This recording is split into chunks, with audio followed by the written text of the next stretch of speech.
House Armed Services Committee Chair Mike Rogers. Thank you, Mike. Where's Mike? Mike, thank you very much. Doing great, Mike. Representatives Barry Moore, all great friends, Robert Adderholt, Gary Palmer, and Dale Strong. Thank you all very much, fellas. Appreciate it.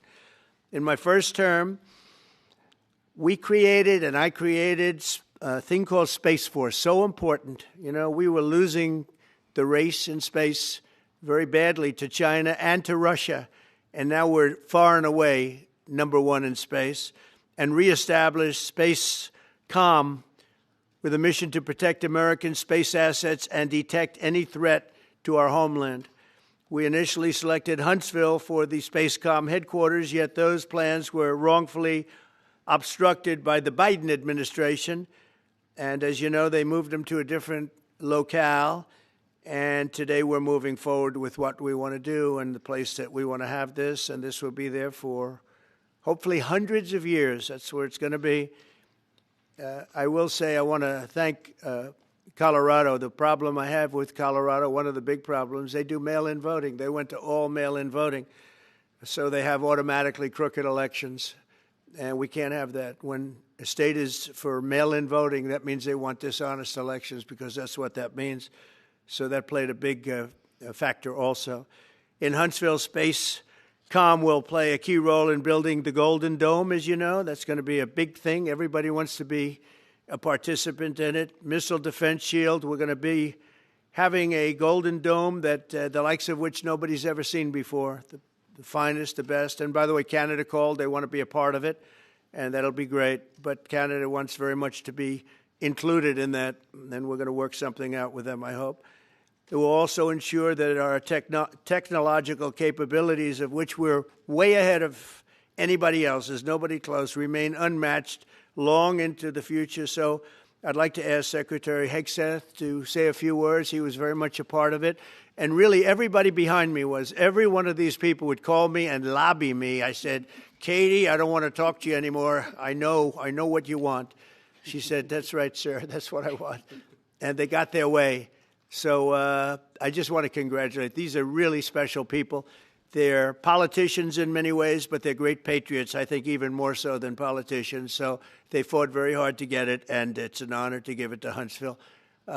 Pete, say a few words, please. Thank you, Mr. President. As usual, right place, right time, for the right reason. In your first administration, you established the Space Force at a time when we knew we had to be looking to that domain of space. You also reestablished SpaceCom to ensure that priority was put in place, and you, through the Air Force, independently identified that Huntsville, Alabama was the right place to put it. For other reasons, in the next administration under Biden, they decided to move it somewhere else. Well, during that time, the DOD Inspector General, the Government Affairs Office, they did their own assessments, and where did they say SpaceCom should go? Huntsville, Alabama. So what you're doing today, Mr. President, is restoring it to precisely where it should be based on what the Space Force, the Air Force, your leadership believes will give us strategic advantage in the future. That is Huntsville, Alabama. We are way ahead in space, but this will ensure we stay leaps and bounds ahead, because that's the most important domain. Whoever controls the skies will control the future of warfare. And Mr. President, today you're ensuring that happens. Thank you. Thank you very much. Katie, would you like to say something? Mr. President, we are grateful for your leadership on this and restoring Space Command to its rightful home in Huntsville, Alabama. This delegation has worked together, both chambers, both parties, to make sure that Huntsville was the place that Space Command called home. As was mentioned, obviously the Biden administration chose to make this political. What we want to do is put the safety and security of Americans first. We want to make sure that our warfighter is put first, and we want to make sure that America continues to lead. And today, Mr. President, you've allowed that to happen. Thank you. Thank you very much. Tommy, please. Yeah, thank you. Thank you, Mr. President. This is a great day for our country, not just for our state of Alabama. We need help in our military. We need to catch up. And as Secretary has said, we're not behind in space, but we know where we're at, and we need to expound on that. Now, this move will save the taxpayers $480 million. It's not going to cost more. It's going to cut $480 million. We have the plans intact. It'll be behind a secure wall in Huntsville, Alabama, at Redstone Arsenal. We have 40,000 people there. We have the FBI there. We have missile defense there. We have NASA, Blue Origin, and SpaceX. It is the perfect place for Space Command. I would tell you today, and I've spoke with the President for the last 3 or 4 years about this, if I thought it needed to go somewhere else because I understand the security of our country, I'd be for that. But the best place for Space Command is Huntsville, Alabama, because what we have and what it means to this country is going to be so important. So thank you, Mr. President, for this, and we look forward to building a huge Space Command and having the Donald J. Trump Space Command Center in Huntsville, Alabama. Hear, hear. Hear, hear. JD, would you like to say something? Sure. Well, Mr. President, thank you. I'll be very brief here. I lobbied the president hard to put it in Ohio, but he said these people behind us, these Alabamas, are just too powerful and too persuasive. And so it's in Alabama, but as Tommy said, this is exactly the right place for Space Force and Space Command. I think Americans ought to appreciate the fact that you can't win the battle of the future unless you control the skies. The cyber security, the communications, the entire infrastructure of the battle in the 21st century will be in space. So it was a visionary move in the first administration for the president to set up Space Force, and I think an equally visionary move to make sure that Space Force is right where it should be in Huntsville, Alabama. Thank you, sir. Thank you very much. Gentlemen, anybody want to say anything? Would you like to say? Mr. President, another promise made, another promise kept. You think about it, Redstone Arsenal is critical to national security. The president said when you were the 45th president, let's do what's right for national security. And today, that's exactly what we're doing. It's not because of this or that. It's because it's right for national security. You think of the 21 categories that were evaluated to determine what was best for national security. All indicators pointed back to Huntsville, Alabama, and Redstone Arsenal. We have the right people at the right place at the right time. Mr. President, on behalf of the people of the 5th Congressional District and all of Alabama, thank you for keeping your word. Absolutely. Thank you very much. Anybody?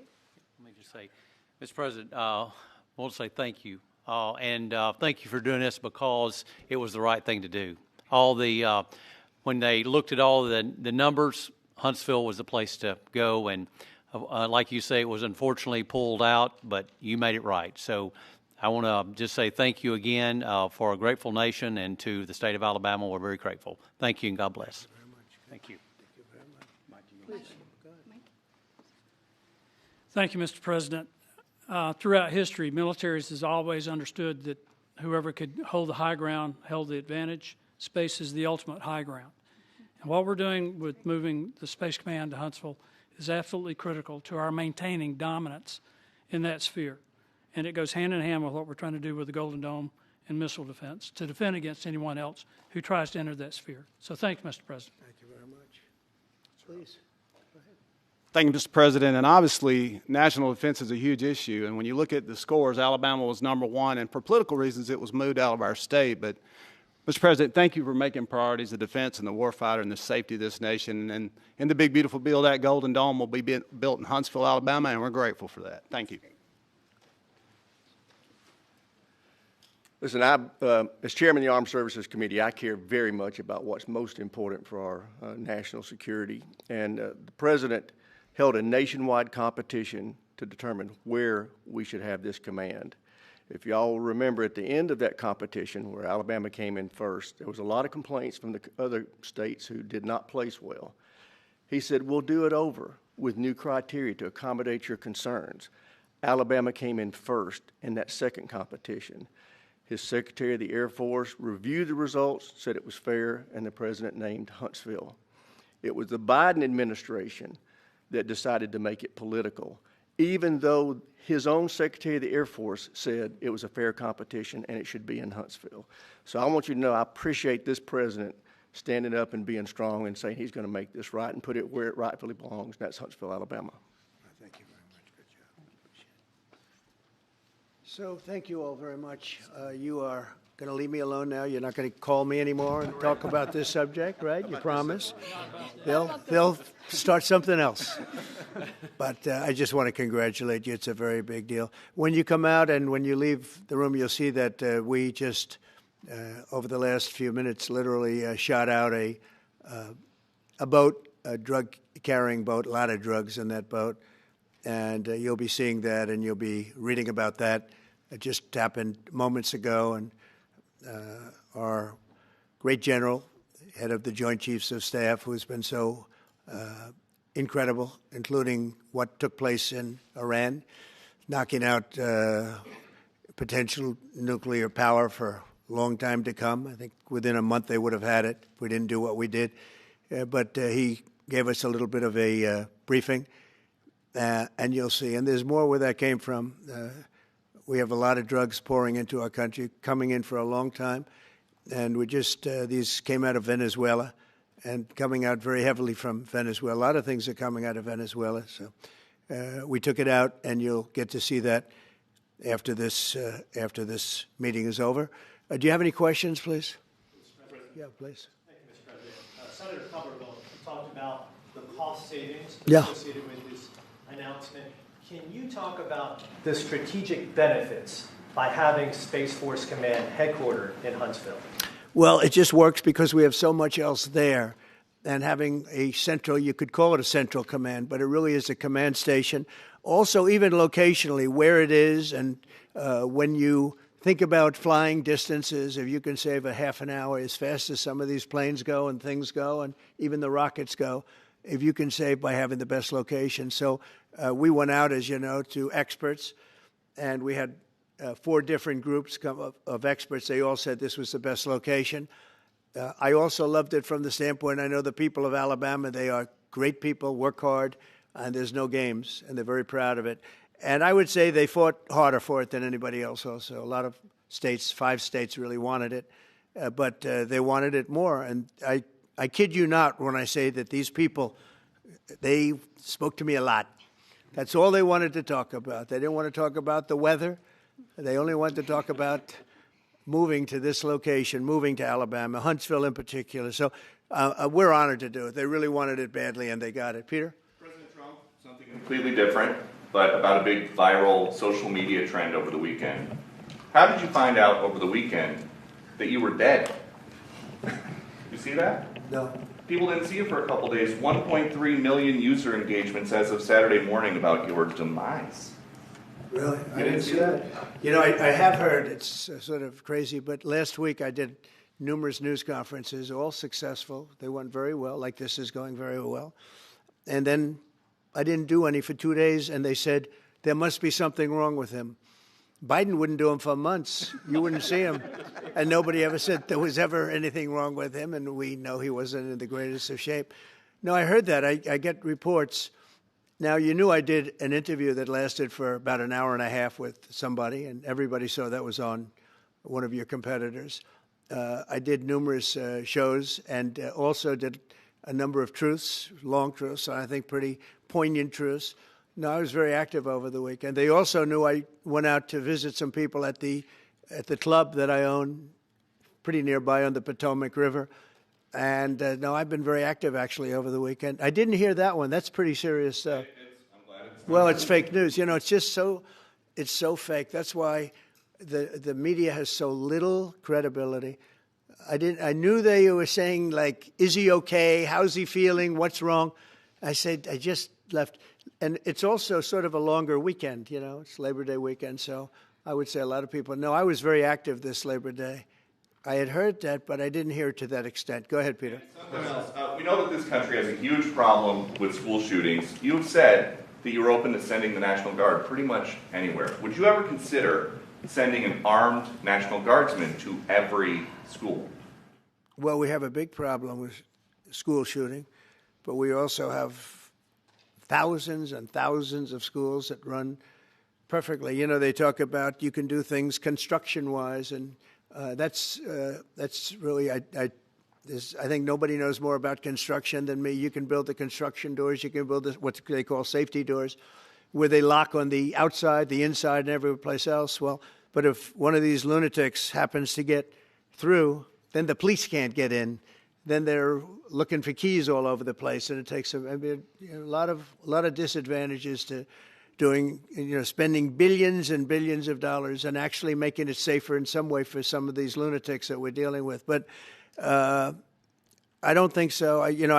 I've thrown out the concept. We have great teachers that love our children. The parents love the children. Teachers love the children, too. And if you took a small percentage of those teachers that were in the military, that were distinguished in the military, that were in the National Guard, et cetera, and you let them carry, that's something that a lot of people like. I sort of liked it. It'd have to be studied. But they're trained. They know about weapons. You can't do it with every teacher because most teachers don't know, but I always thought that would be an alternative. But it just, we've had a lot of instances. Other countries have also. They have different kinds of problems than we have, but we do have, there's something going on, and it's a bad thing. Yes, please. Have you spoken with President Putin in the past week? Have you spoken with President Putin in the past week? Yeah, I don't want to, I have learned things that will be very interesting. I think in the next few days you'll find out. Will there be any consequences if there isn't some type of announcement of a meeting with President Putin and President Zelensky? Yeah, and what could those consequences be? We're going to see what happens. We're going to see what they do and what happens. I'm watching it very closely. Last week they lost 7,000, between the two countries, 7,313 soldiers, to be somewhat exact, for no reason whatsoever. And they're Russian and they're Ukrainian, but, they're soldiers. I want to see it end. Yeah. Mr. President, have you decided you're definitely going to send National Guard troops to Chicago? I didn't say when, but the answer is, look, Chicago's very interesting because I watched Pritzker get up and say we don't need help, we're safe. But 2 weeks ago, they had 6 people murdered, and they had 24 people hit by bullets.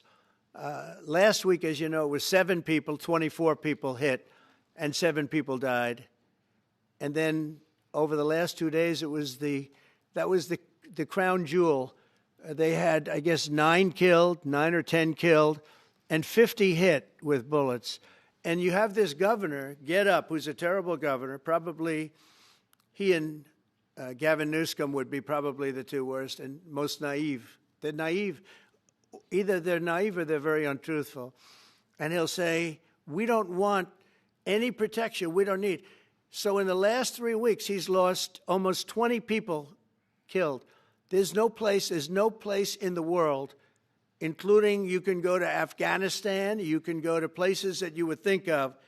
They don't even come close to this.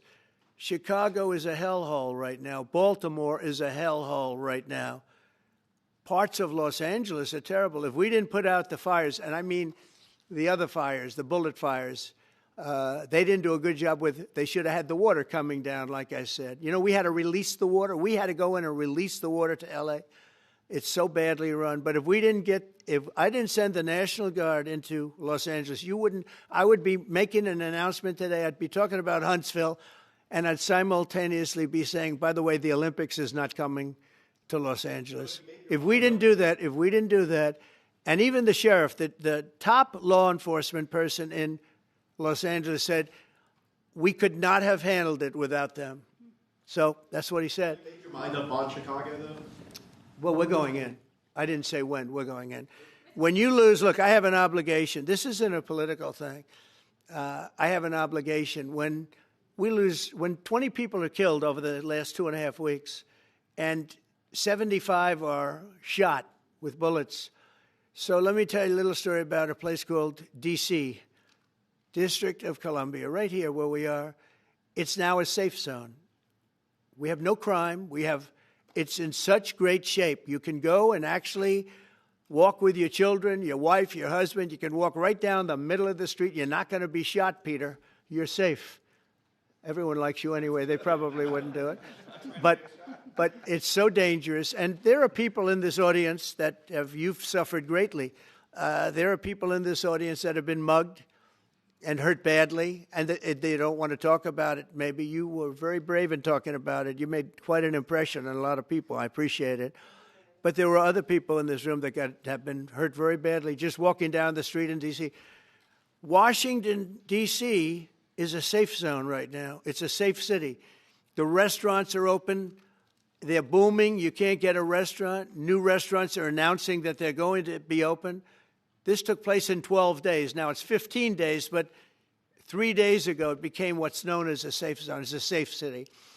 And this city was really bad, really, really bad. We took 1,600 people out, hardcore criminals that will not be coming back anytime soon. And we're very proud of it.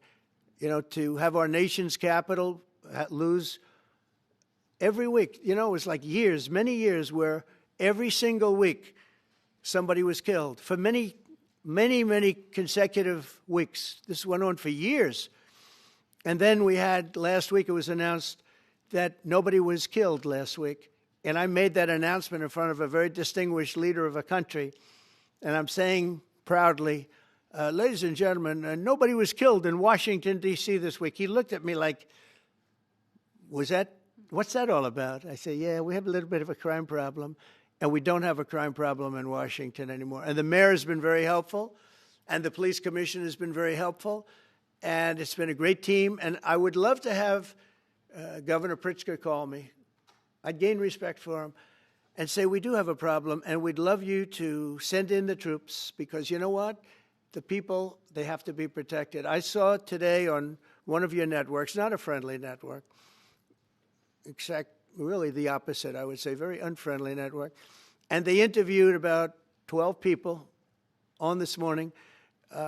Most of them were African American, they were black, and they were saying, please, please, please let the president send in. These were people from Chicago. Please, we need help. We need help. We can't walk outside. We're petrified. If the governor of Illinois would call me up, I would love to do it. Now, we're going to do it anyway. We have the right to do it because I have an obligation to protect this country. And that includes Baltimore. I saw where Governor Moore was asking me to take a walk down the street of Baltimore. Well, Baltimore is a very unsafe place. It's rated number 4 in the city, one of the most unsafe places anywhere in the world. But, you know, we took care. This was a beautiful thing that happened in Washington because we showed that it could be done. And this wasn't just sending big, strong guys, and they are big and they are strong. You know, we had a great decision from the Supreme Court that had to do with sort of talent. It had to do with you are put down based on merit. You can hire based on merit. So merit for a soldier or for a policeman is strong, physically fit, having a certain ability, not a person that is woke and got the job through woke, but wasn't strong enough to lift a gun out of the holster, et cetera, et cetera. No, I looked at the police. As you know, last week I went over, we had a meeting there had to be 300 people, and they were all very impressive looking. And when the bad guys see them, they're not going to do a thing. And so I'm very proud of Washington. It serves as a template, and we're going to do it elsewhere. But Chicago is certainly going to be high. I would love to have him call. I would love the governor of Illinois. I'd be honored to take his call.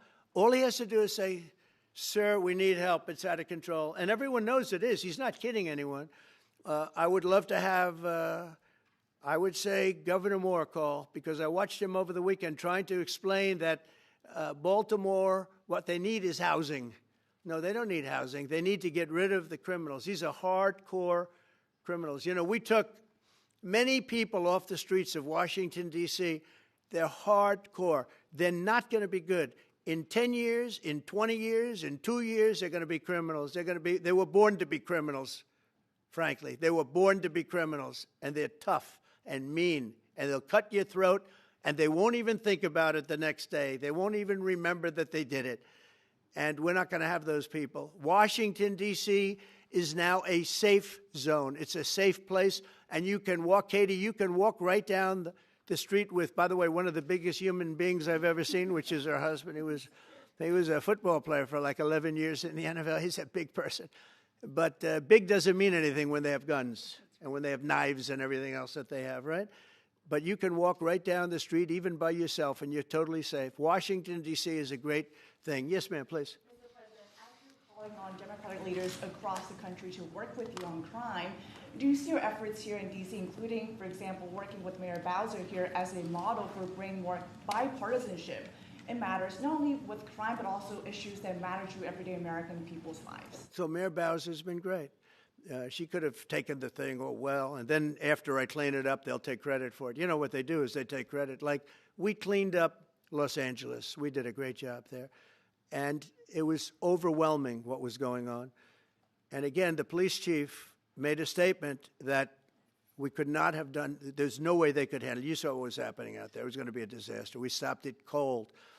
If we didn't do that, it would have been a very sad day. And you know, remember, we have the Olympics, we have the World Cup, we have all these things coming, and we have 250, all of these things coming. But I watched Newsom get up and say he's doing a great. He's not. We're the ones that did it, and that's okay, whatever it takes. But the main thing is we. But he got up and said we did it. Well, he didn't want us there, and he's going to need us again because it's starting to form again. I see it. It's starting to form again. You know, we have to maintain. It's like maintenance on an airplane. You can buy it, but you have to maintain it. And if you don't maintain it, a good plane becomes very unsafe very quickly. So it's an honor to do it. It's a lot of presidents wouldn't do what I'm doing. I don't need this heat. But when I watched television last night and I'm watching the news and I see that 9 people were killed in Chicago and 54 were badly wounded with bullets, I say, that's not this country. We have to do something. And I do say this. I say this very much. I'm not speaking to anybody but them right now. I would love to receive calls from governors and mayors saying they need help. We'll help them. We have a lot of people. We have a great force. We have a great military force. You know, Pete will tell you that when I was running for office, and this was a big headline, I think, you know, probably got me a couple of votes, but you couldn't sign people in the military. Nobody wanted to join the military, the Army, Air Force, the Navy, Marines, Space Force, Coast Guard. We never forget Coast Guard because they've done such a great job. Never. But nobody wanted to join any of them. We were way below what we wanted. Every single one. The closest was the Marines, whatever that is. You'll explain that to me. But the closest was the Marines. But every service was way down, way down. And then I got elected, and our country's the hottest country anywhere in the world right now. Everybody's talking about the USA. They're talking about the job that we're doing. Everybody. We have the best economy. We have a very, very important decision being made by the Supreme Court because our country is the richest, the strongest, the most powerful. But if for some reason some liberal court, I'm talking about the court that just ruled, where even an Obama judge voted in favor of us, which I gave him a compliment yesterday, as you know. I said that took great courage. But it's a liberal court, and it's going up to the Supreme Court, who I think have been incredible people. I think they've made very wise decisions. But the tariff question, because without the tariffs, this country is in serious, serious trouble. We've taken in almost $17 trillion of investment is coming in. Most of it is coming because of tariffs. And if for some reason somebody wanted to be politically correct, I actually think it's unpolitically correct. I think politically correct is to approve it because there's nothing so popular as what's happened to our country. Our country is doing so well. But we had a liberal court gave us a very shocking ruling, and that ruling is basically saying that the trillions of dollars that are pouring into our country, putting us in a position like no country is anywhere in the world, that they'd like to see us that taken away. By the way, a lot of the people behind that lawsuit, that particular, are from foreign countries. I might add. There's a video that is circulating online now of the White House where a window is open to the residents upstairs and somebody is throwing a big bag out the window. Have you seen this? No, that's probably AI generated. So actually, you can't open the windows. You know why? They're all heavily armored and bulletproof. So that's a fake video? Well, it's got to be because I know every window up there. The last place I'd be doing it is that because there's cameras all over the place, right, including yours. No, but every window, I've never seen a window that's, in fact, my wife was complaining about it the other day. She said, love to have a little fresh air come in, but you can't. They're bulletproof. And number one, they're sealed. And number two, each window weighs about 600 pounds. You have to be pretty strong to open them up. No, that has to be. Where was the window? Let me see.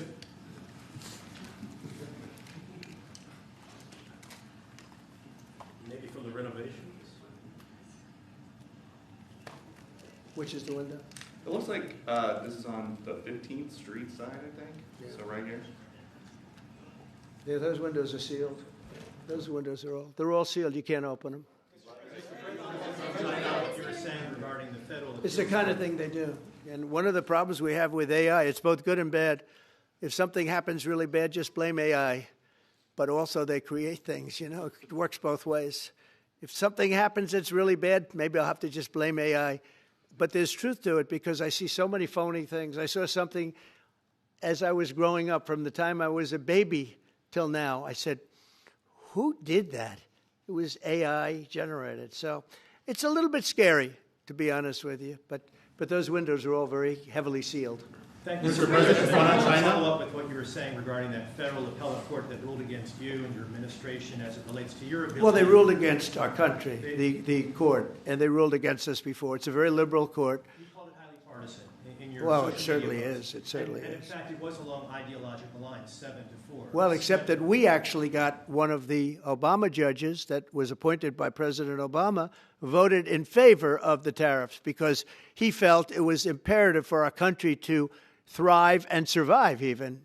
And I gave him credit. I said, you know what? That took a lot of courage for him to do it because you don't see that often. So my question is, I suspect you're going to appeal that all the way to the Supreme Court. Well, we already have, yeah. In fact, we're doing something else. We're going to be going to the Supreme Court, we think, tomorrow because we need an early decision. I mean, look, the financial fabric of our country, we're a rich, incredible country right now. And we're able to, you know, other countries use tariffs on us for years, and we never did. I did a lot during my first term, but then we had COVID, and we had to focus on other things. You couldn't be tariffing Italy, Spain, France, as they were dying by the thousands and millions. But we did with China, and China paid us billions and billions of dollars. And I started the process, but then I had to end it a little bit because of COVID. We focused on that. But no... It's a very important decision, and frankly, if they make the wrong decision, it would be a devastation for our country. We've taken in trillions of dollars, and by the way, all these countries signed agreements. As an example, they're all happy, everybody's happy, but some whack job put in a lawsuit. It went before a very liberal court, and the liberal court ruled it was 11. They ruled 7-4. With one of the most liberal of them all voting in our favor because they're patriots. I think I give tremendous credit to that judge. And now it's going to the Supreme Court. Now we're going to be asking for early admittance. We're going tomorrow, and we're going to ask for an expedited ruling because, you know, when you look at the stock market's down today, the stock market's down because of that. Because the stock market needs the tariffs. They want the tariffs. If you look at AI, all of those, you know, all of that money that's going to be invested, trillions and trillions of dollars, the biggest thing, bigger than the Internet, I suspect. It's the Internet plus 3 or 4 other things combined. We are leading very substantially with AI. We're leading because of tariffs. We're leading because of talent, and this is where they'd like to be. But without the tariffs, we wouldn't have a chance because we wouldn't be able to protect those investments of the companies coming in. So if you took away tariffs, we could end up being a third world country. That's how big the ruling. So we're asking for an expedited ruling. As a backstop to that, President, you have a Republican-controlled Congress. You control the House. You control the Senate. Yeah, but we don't have 60 votes. We don't have 60 votes. I'd love to do that. Oh, if we had 60 senators, if we got the 60 votes, we would get them. But we need 60 votes, and we need, you know, a certain number in the House. I think we'd get, I don't know, we have about 5 of them here. Would everybody agree with me on tariffs? Without tariffs, we're a different country. We have taken in so much money. And here's the thing. We signed a deal with Japan. They're paying us hundreds of billions of dollars. We signed a deal with South Korea. We signed a deal with the European Union. We signed a deal with Europe. And those countries are paying us $950 billion, and they're happy about it. They're okay. As one of them said, it's amazing that we got away with it so long. One of my friends, a leader of one of the countries, and they're fine with it. They all signed. If that ruling ever went against us, I guess we'd have to give back hundreds of billions. We would have to give trillions and trillions of dollars back to countries that have been ripping us off for the last 35 years. And I can't imagine it happening. On a legal basis, they have no legal basis whatsoever. But on a common sense basis, it would destroy America. Okay. You talked about controlling the sky. On Sunday, the satellite signal of Ursula von der Leyen's plane was alleged. With Ursula? Well, she had an interesting event. She's a tremendous woman.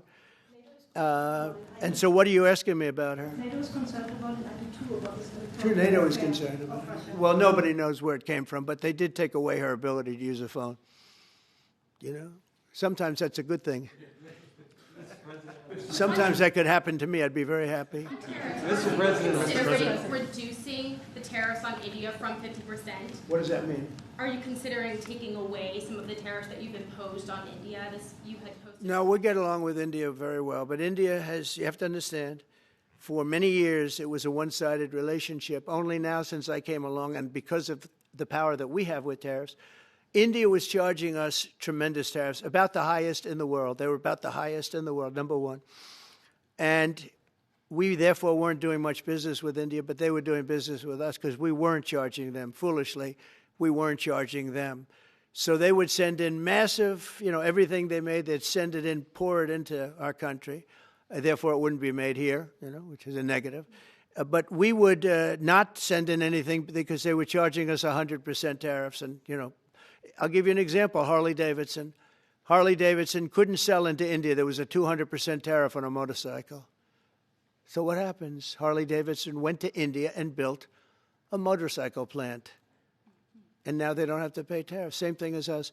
So what we're doing is literally thousands of companies are coming into the U.S., car companies, AI, but, more traditionally, car companies. We have so many car company factories under construction or being designed right now. And they're coming from China, they're coming from Mexico, I must tell you, and they're coming from Canada, a lot of them coming from Canada. But they're coming into our country because they want to build here. And they want to build here for two reasons. Number one, they'd like to be here. And number two, the tariffs are protecting them. And number three, they want to avoid paying tariffs. When they build their cars here, they don't have any tariffs to pay. When you build here, you don't have any tariffs. Mr. President, go ahead, in light of the Minnesota shooting last week, the Department of Homeland Security is now awarding more than $100 million to hundreds of faith organizations across the country to help them ramp up security. What's your vision for further protecting religious liberty across the country amid incidents of threats and violence? Religious liberty is so important, and we're talking about every religion now, and we're doing things on that nobody else has ever done, and we're going to be having a big announcement in about 2 weeks on that question. Yeah, please. On Space Command, sir, are you concerned that people may not be willing to relocate from Colorado to Alabama? No, I'm not worried. It will get somebody else. The problem with Colorado is they have a very corrupt voting system. I have so many friends in Colorado. Anytime you have mail-in voting, you have corrupt elections. Very simple. It's very simple. Even Jimmy Carter said it with his commission. They set up a commission with him and Scoop Jackson and some people, highly regarded people. And they said the finding was, if you have mail-in voting, you will have corrupt elections. Well, your radical left governor decided that he was going to have all mail-in voting in Colorado. Once you have all mail-in voting, and for whatever reason, the Democrats cheat. And they cheat like, they're not stupid. That's the only thing. They're no good on policy. They're no good on management. They're no good at government. But they're great at cheating. And they stick together, too. I give them credit for sticking together. Please. Obviously, this is a big win for national security, moving this to Alabama. We've all can agree with that. Big. Is there any idea of the economic impact this has on the state and on that local area? Katie, do you want to answer that? Look, this. Go ahead, George. Please go. This is going to be tremendous. I mean, the state of Alabama, what we've seen through this process is the worst of Washington. We've seen politics get in the way of what is best for the warfighter, what's best for national security. And the state of Alabama is about to show the country the best among us. So we know the economic impact is going to be tremendous. There at Redstone Arsenal, we're proud to house everything from the FBI to headquarters there for material command to a number of things. We obviously have NASA with Marshall Space Flight Center, and so this naturally fits within. When you look at the decision matrix that they placed in front of us, that's why we ranked so high, is because we have the resources necessary and the ability to build out quickly to meet the needs in front of us. As far as economic impact, it would be tremendous. Does anybody have an exact number? Jobs. 1,600 jobs. 3,000 spin-off. With 3,000 spin-off. Look at this. This is teamwork right here. So we are really proud, and the people of Alabama are ready to get to work. And I've got a housing question, if you could, just for a second, Mr. Yeah, President. please. Owning a home and going about the American dream seems like it's out of touch for a lot of Americans. Just recently, you pushed out a statement about addressing an emergency housing situation. That's right. We're thinking about doing that. Yeah, can you just... Well, we need a little help from the Fed. We have a man named Jerome Too Late Powell. You probably heard of him. He's too late. He's way too late.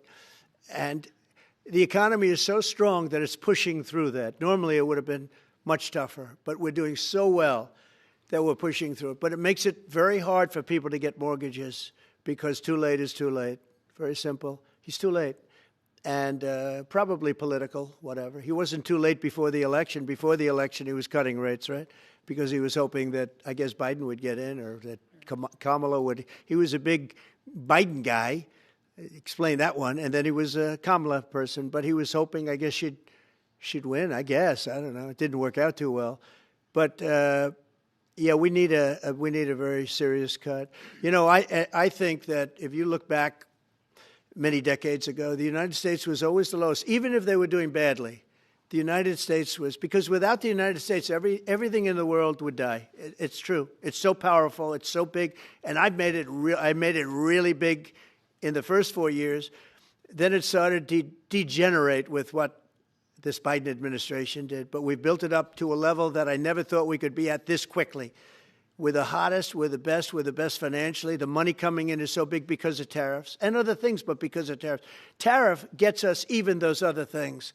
Plus, it gets us great negotiating. I settled 7 wars, and numerous of those wars were because of trade, and numerous of the trade deals that I made were because of tariffs. It gives you a great negotiating ability.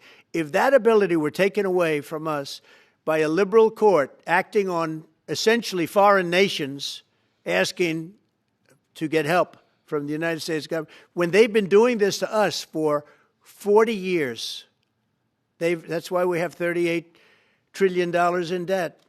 We won't have it for long if they let us, if they allow us to do what everybody knows we should be able to do. Yeah, please. Mr. President, another Biden-era action that you're now reversing is that you signed a deal last week to make federal buildings adopt and embrace classical architecture styles again. Can you talk to us about why you do that, and also what's your vision? Well, we want to see beautiful buildings.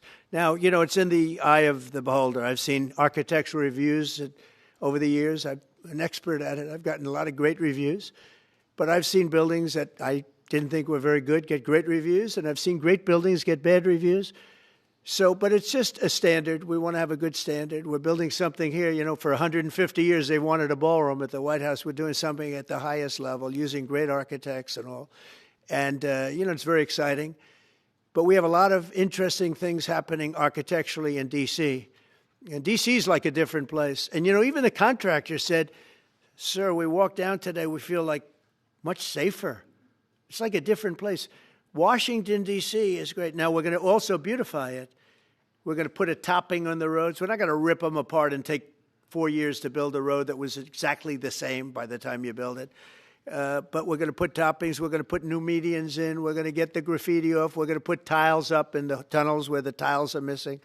We'll do the whole tunnel instead of, you know, a little area where you see new tiles, old tiles that never look too good. But they could use it. You know, they've been up for 50 years. They've served their duty. But we're going to make this within about a 20-mile radius from the White House. we're going to have this place spick and span. It's going to be crime-free, and it's going to be spick and span. It's going to be, you'll be proud of Washington again. Go ahead, please. Sir, China's having a massive military parade that President Putin and Kim Jong-un will be attending. Do you interpret that as a challenge to this? And are you concerned at all about those countries trying to be some sort of counterweight? Not at all. China needs us, and I have a very good relationship with President Xi, as you know, but China needs us much more than we need them. No, I don't see that at all, no. And I had actually a very good meeting with President Putin a couple of weeks ago. We'll see if anything comes out of it. If it doesn't, we'll take a different stance. Everyone march today in California ruled that your deployment of National Guard troops to Los Angeles was illegal. Do you have any response? Well, it was a radical left judge. But very importantly, what did you not tell me in that question or statement that you made pretty much of a statement, I think? Well, I was asking for your response.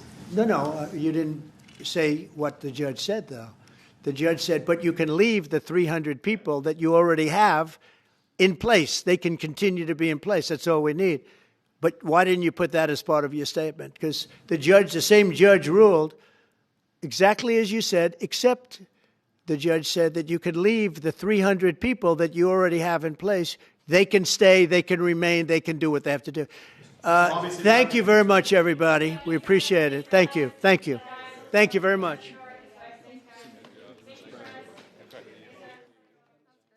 Thank you, guys. Thank you, press. Thank you. Let's head out. Let's go, guys. Thank you. Thank you, press.